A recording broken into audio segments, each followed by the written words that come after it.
அனைவருக்கும் வணக்கம். என்னுடைய அடுத்த படத்திற்கான படப்பிடிப்பு தூத்துக்குடியில் 2ஆம் கட்டமாக நடக்க இருக்கிறது. இதில் நான் என்னோட படக்குழுவினர் அனைவருடன் சேர்ந்து கலந்து கொள்ள இருக்கிறேன். இந்த படத்தில் துரை செந்தில்குமார் இயக்குகிறார், ஜிப்ரான் மியூசிக் பண்ணுறாங்க. முக்கியமான கேரக்டரில் ஆண்ட்ரியா ஷாம் பண்ணுறாங்க. மற்றும் ஜோடியா பாயல் ராஜ்புத் பண்ணுறாங்க. மேலும் பல முக்கிய கதாபாத்திரங்களில் முன்னணி நடிகர் நடிகைகள் நடிக்க இருக்கின்றார்கள். இப்போ இது ஒரு தூத்துக்குடியில் ஆர்பர சரௌண்டிங்கில் உள்ள விஷயங்களான இப்போ ஷூட்டிங் போய்ட்டுருக்கு. இது தொடர்ந்து வட மாநிலங்கள் மற்றும் வெளிநாடுகளின் படப்பிடிப்பு தொடர்ந்து நடக்க இருக்கிறது. இது ஏப்ரல் மாதத்தில் திரைக்கு கொண்டு வர எங்கள் படக்குழு அனைவரும் சேர்ந்து செயல்படுத்தாங்க.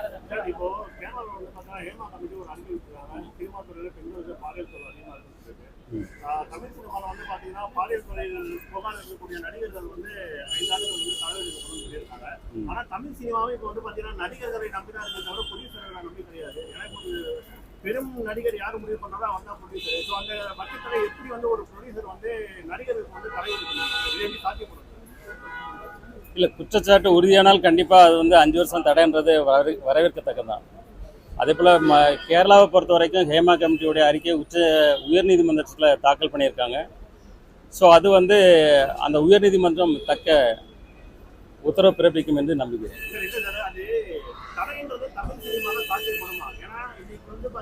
பெரும் நடிகர்களை நம்பி தான் ப்ரொடியூசர் இருக்காங்க. ப்ரொடியூசரால எப்படி பண்ண முடியும்? கிரவுண்ட் லெவலில் பார்த்தீங்கன்னா இதுதான் உண்மையான இதுவாக இருக்கு. ஸோ அது எந்த பட்சத்தை எப்படி? இல்லை, இப்போதைக்கு ஒரு முடிவு எடுத்திருக்காங்க. அது ப்ராக்டிக்கலாக செயல்படுத்தும் போது எப்படி ஒரு குற்றச்சாட்டு உறுதி பண்ண வேண்டியது, அது தவறே கிடையாது. அதே போல பார்த்தீங்கன்னா இப்போ நீங்கள் ஒரு நடிகர் நம்ம ஒரு தொழிலதிபர் கூட இப்போ ரீசெண்டாக 2 நாட்களுக்கு முன்னாடி பார்த்துருப்பீங்க, அன்னபூர்ணா ஓனர் ஜிஎஸ்டி கவுன்சில் கேள்வி கேட்டதுக்காக நீங்க மன்னிப்பு கேட்டிருக்காரு. அவர் ஏதோ தவறாக பேசுறதா புரிந்து இதை குறித்து நீங்களும் இதை குறித்து உங்களோட கருத்து என்னது? இல்லை, அவர் ரொம்ப யதார்த்தமாக நகைச்சுவையோட ஒரு பேட்டி கொடுத்தாரு. ரொம்ப யதார்த்தமாக நகைச்சுவையோடு பேசினார். ஆனால் அதில் சில கருத்துக்கள் மத்திய அமைச்சருக்கு சில உடன்பாடு இல்லை. ஸோ அதனால் அவங்க அதை அவருக்கு தெரியப்படுத்தும் போது அதுக்கு அந்த தொழிலதிபர் வருத்தம் தெரிவிச்சிருக்கிறாரு. இதில் பெருசுப்படுத்துறதுக்கு எதுவுமே இல்லை. இல்லை, எனக்கு தொழில்துறை, சினிமா, அரசியல் 3மே ரொம்ப பிடித்தமானது.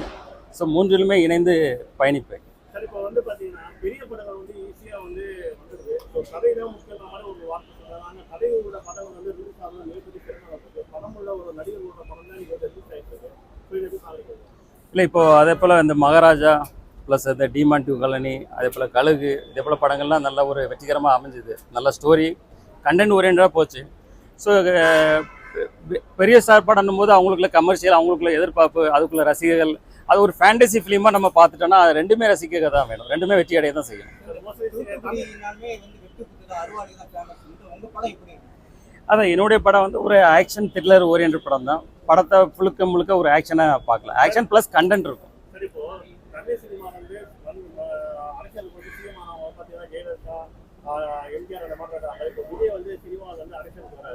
அவரோட முதல் மாநாடு நடக்கிறதுக்கு ஏகப்பட்ட பிரச்சனைகள் சந்திச்சவர். அவர் பார்த்தீங்கன்னா அரசியலை காத்து பிடிப்பாருன்னு நினைக்கிறீங்க?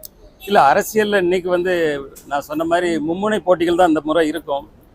இதில் எந்த கூட்டணி சரியான கூட்டணி அமைக்குதோ, ஒரு ஸ்ட்ராங்கான கூட்டணி அமைக்குதோ அவங்க தான் வெற்றி பெற முடியும். தனித்து யாருமே இதில் வெற்றி ஏற்பட முடியாது.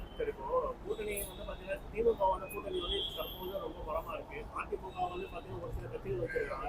இப்போ விஜய் கூட கூட்டணி சேர்வதற்குண்டான வாய்ப்புகள் எந்தெந்த கட்சி இருக்கும்னு நீங்கள் நினைக்கிறீங்க? ஏன்னா இன்னும் ஒரு இல்லை, ஆமாம், அதனால் அது காலம் இன்னும் இருக்குது. முன்னாடி இன்னும் 2026 காலங்கள் இருக்குது.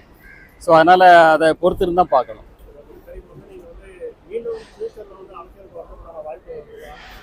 இல்லை, கண்டிப்பாக நான் சொல்லியிருக்கேனே, என்னுடைய கொள்கைக்கு ஒற்று போகிற கட்சிகளோடு இணைந்து செயல்படுவேன்.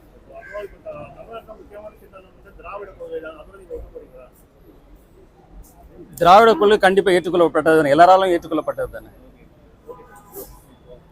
தேங்க்யூ. சார், இப்போ நீங்கள் இதுக்கு முந்தின படத்துக்கும் இந்த படத்துக்கும் எந்த மாதிரியான கேரக்டர் டிஃப்ரெண்ட் இருக்கும், அந்த படத்தை பற்றி சொல்லுங்கள். இல்லை, இந்த படம் டோட்டலாக வித்தவுட் மேக்கப். ஸோ இது ஒரு ரக்கடான ஒரு film, content orient film, story orient. So அந்த கதாபாத்திரத்துக்கான எல்லா ஆக்டர்ஸும் அந்த கதாபாத்திரத்தில் இணைஞ்சு நடிக்க போகிறாங்க. இது ஒரு போன படத்துலேருந்து முற்றிலும் மாறுபட்ட ஒரு கான்ட்ராஸ்ட் படமாக இருக்கும். இது மக்கள் எல்லாருக்கும் கண்டிப்பாக ஜனரஞ்சமாக பிடிக்கணும்னு நம்புகிறேன். சார், சமூக வலைத்தளம் அதிகமா பேசப்படுவது என்னன்னா, நீங்க வந்து நிறைய பணம் செலவு செய்து படம் எடுக்கிறீங்க. ஆனா அந்த பணத்தை வந்து எந்த கதைக்கு வந்து செலவு பண்ணணுன்ற மாதிரி உங்களுக்கு வந்து முடிவு பண்ண முடியாம இல்லை பலரும் பல விதமான கருத்துக்கு யார் வேணால் என்ன வேணால் சொல்லலாம். ஆக்சுவலி எங்களுக்கு அது வந்து ஒரு வெற்றி படம் தான். எங்களை பொறுத்த வரைக்கும் அது வெற்றி படம் தான். இது ஒரு மிகப்பெரிய வெற்றி படமாக அமையணும்னு நாங்கள் எதிர்பார்த்துட்டு இருக்கோம்.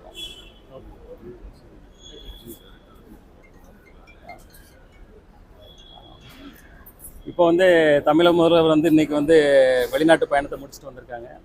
அந்த வெளிநாட்டு பயணம் மிக வெற்றிகரமாக அமைஞ்சதுன்னு கேள்விப்பட்டேன். தமிழக முதல்வர் அவர்களுக்கு என்னுடைய மனமார்ந்த வாழ்த்துக்களை தெரிவித்துக் கொள்கிறேன். நன்றி, சரி, வணக்கம். வெளிநாட்டுல முதலீடுகள் வந்து அதிகமா தமிழ்நாட்டு வந்து இருக்கு. அதுக்காக சிஎம் சொல்லியிருக்காங்க. நீங்க வந்து ஒரு பிசினஸ் மேன் பட்ஜெட் கேட்கப்படுறீங்கன்னா என்ன மாதிரியான முதலீடுகள் வந்து தமிழகத்துல வந்து வெற்றி நினைக்கிறீங்க? என்ன மாதிரியான இல்லை இப்போ ஃபோர்டு தொழிற்சாலை வருது. இதே போல் பல ஒப்பந்தங்கள் கையெழுத்தாயிருக்கு. சரி, எந்த ஒரு ஒப்பந்தமும் தொழில் வளர்ச்சி தானே, பொருளாதாரம் வளர்ச்சி தானே. தொழில் வளர்ச்சி அடையும் போது பொருளாதாரமும் வளர்ச்சி அடைய போகுது. விஜய் கட்சி ஆரம்பிச்சிருக்காரு, அது ரசிகர்களுக்கு என்ன மாதிரி இல்லை அது வந்து இப்போ முன்னாடி வந்து ரசிகர்கள் வந்து விஜயை தேடி போயிட்டு இருந்தாங்க. இப்போ விஜய் சார் வந்து ரசிகர்களை தேடி வரப்போறாரு. ரசிகர்களுக்கு கொண்டாட்டம் தானே. ஓட்ல உங்களுக்கு எந்த விஜய் சார் ஃபேவரட்? அப்பா விஜயா, பையன் விஜயா? ரெண்டுமே சூப்பர். உங்களோட ஃபேவரட் யார்? இன்னொரு விஷயம் என்னன்னா, ஹீரோயின் மேட்டர் தான். சார், மத்திய அமைச்சர் வந்து பாத்தீங்கன்னா சொன்னாங்க, மாநிலங்கள் வந்து ஒற்றுக்கொண்டால் ஜிஎஸ்டிக்குள்ள பெட்ரோலியம் வந்து கொண்டு வரப்படும் சொல்லியிருந்தாங்க. பெட்ரோல் வந்து ஜிஎஸ்டிக்குள்ள கொண்டு வந்தாலும் ஏகப்பட்ட விலைவாசி உயர்வுலாம் கட்டுப்படும். ஆனால் தற்போது எந்த ஒரு மாநில அரசு இதை பத்தி வந்து எந்த ஒரு கருத்தும் சொல்லல. பெட்ரோல் வந்து ஜிஎஸ்டிக்குள்ள கொண்டு வரதுக்குள்ளான உங்களோட கருத்து எப்படி சார்? இல்லை அது மத்திய மாநில அரசுகள் வந்து அதுக்கு அவங்க கருத்துக்களை சொல்லியிருக்காங்க. மத்திய அரசு எடுக்கிற முடிவு தான் கடைசி. நம்ம வெயிட் பண்ணி பார்க்கலாம். டிநகருடைய வளர்ச்சிக்கு, தொழில் வளர்ச்சிக்கு வெள்ளையன் அவர்களுடைய பங்களிப்பு அதிகம். அவருடைய மறைவு எப்படி பாக்குறீங்க? இல்லை மிக துயரமானது தான். ஏன்னா அவருடைய சேவை வந்து மிகப்பெரிய சேவை. அவர் ஆரம்பத்திலேருந்து ஒரு வியாபாரி சங்கத்தை ஆரம்பித்து வியாபாரிகளை ஒருங்கிணைச்சு மிக நெடிய பயணத்தில் அவர் வந்து பயணித்தார். இன்று அவர் நம்மளிடையே இல்லை என்றாலும் அவருடைய முயற்சியும் அவருடைய உழைப்பும் நம் கண்முன் அனைவரும் நிற்கும். ஜிஎஸ்டி கொண்டு வந்த பிறகு தொழில்துறையில பாதிப்புகள் இருக்கா, இல்லாட்டி தொழில்துறைக்கு ஒரு நல்ல ஒரு விஷயமான ஜிஎஸ்டி இருக்காது? இல்லை அதாவது எல்லா நாடுகளிலுமே இதே போல் இப்போ வந்து பொருளாதார வளர்ச்சிக்கு இதெல்லாம் செய்ய தான் செய்யணும். அப்போ தான் ஒரு சீரான ஒரு பொருளாதாரத்தை உருவாக்க முடியும். இதில் வந்து குறைகளை நிறைகளை வந்து மத்திய அரசு வந்து அப்பப்போ வந்து குழு அமைச்சு அதை மறு ஆய்வு பண்ணி அதை வந்து தேவையான மாற்றங்களை செஞ்சுட்டு இருக்காங்க. இது வரவேற்கத்தக்கது. சார், ஆன்லைன் வர்த்தகத்தை எப்படி பாக்குறீங்க? இப்போ அப்போ பிஜேபி கொண்டு வரக்கூடிய பொது சிவில் சட்டம், ஒரே தேர்தல், ஒரே கொள்கை, இதெல்லாம் வந்து நீங்க இது அந்த காலகட்டத்தில் சொல்கிறேன். சார், ஆன்லைன் வர்த்தகத்தை எப்படி பாக்குறீங்க? இன்னைக்கு அண்ணாச்சிக்கே வந்து ஆன்லைன் வர்த்தகம் இல்லை அது வந்து தவிர்க்க முடியாது. அதாவது அதான் சொல்கிறேன், நம்ம டெக்னாலஜி வளர வளர எப்படி ஃபோன்ல இருந்து செல்ஃபோன் வந்த மாதிரி அதே போல் டெக்னாலஜி வளர்ச்சி தான். ஒரு கிளை சொல்லிட்டு இருந்தீங்க சார். அன்னைக்கு ஒரு கிளை நீங்க கரவன் கடை இனிமே கிளை இல்லைன்னு இப்ப படை கிளைகள் இருக்கு. என்ன மாதிரி வியாபாரம்? இல்லை அதாவது மக்கள் பறந்து இன்னைக்கு எல்லா இடங்கள்லையும் வியாபிச்சிருக்காங்க. இன்னைக்கு பயணங்களை குறைச்சி அவங்களுக்கு அங்கங்கே போயிட்டு நம்ம சர்வீஸ் பண்ணும்போது அது அவங்களுக்கு கம்ஃபர்டபுளாக போயிடுது. ஸோ ஃப்ரீ ஆகிடுது. அது வந்து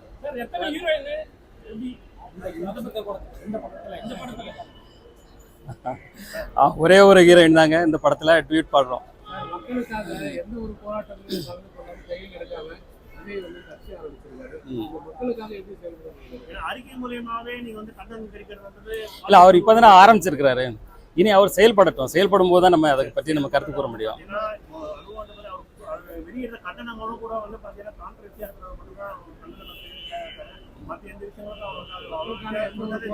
ஏன்னா இப்போ வந்து பாத்தீங்கன்னா ஒரு நம்மளோட வீரருக்கு வந்து பாத்தீங்கன்னா ஒரு தகுதி நீக்கம் பண்ணப்பட்டாங்க. அது குறித்து கூட அவர் இன்னொரு இல்லை அது வந்து இவர் ஆரம்ப கட்டத்தில் இருக்கிறாரு. இன்னும் அவர் செயல்பட ஆரம்பிக்கும் போது எனக்கு தெரிஞ்ச அவர் எல்லாத்துக்கும் பதில் சொல்லுவார்னு நினைக்கிறேன். சார், எந்த ஒரு கட்சியினரும் மதுவிலக்கு வந்து கையில் எடுத்துக்கிறாங்க. இப்போ விஜய் வர்த்தகம் எடுத்துக்கிறாரு, இப்போ திருமாவளவன் இல்லை அது முழுமையாக ஒழிக்க முடியாது. அதை வந்து பணம் இலக்கு இந்த மாதிரியான சம்மந்தப்பட்டது. இல்லை மது விலக்கை வந்து முழுமையாக ஒழிக்க முடியாது. அதை கட்டுப்படுத்தலாம், அவ்வளோதான் சாத்தியப்படும். திருமாவளவன் வந்து கூட்டணி கட்சியா இருந்த போது இப்போ வந்து ஒரு ஒரு மாநாடு நடத்துறாப்புல. ஸோ அவர் வந்து தெரிஞ்சுதான் அதை பண்றாரு. புரியல நீங்கள் கேட்குறது. திருமாவளவன் இப்போ வந்து மதுக்கு எதிராக ஆர்ப்பாட்டம் மாநாடு வச்சிருக்காரு. அது அதிமுக விஜய் முதல் கொண்டு அவர் வந்து பாத்தீங்கன்னா இல்லை, ஒவ்வொரு கட்சிக்கும் ஒவ்வொரு கொள்கை உண்டு. அது அவருடைய கொள்கையாக இருக்கலாம். சண்டை பயிற்சியில நிறைய விபத்துகள் வருது. நீங்க வந்து ஆக்ஷன் சொல்றீங்க. எப்படி சார் எந்த அளவுக்கு இல்லை, எல்லாமே இன்சூரன்ஸ் கொடுத்துருக்கோம். பாதுகாப்பு உபகரணங்கள் பயன்படுத்தப்படுது. அவங்களுக்கு முழு பாதுகாப்போட செயல்பட்டு. தேங்க்யூ. நன்றி, வணக்கம். தேங்க்யூ.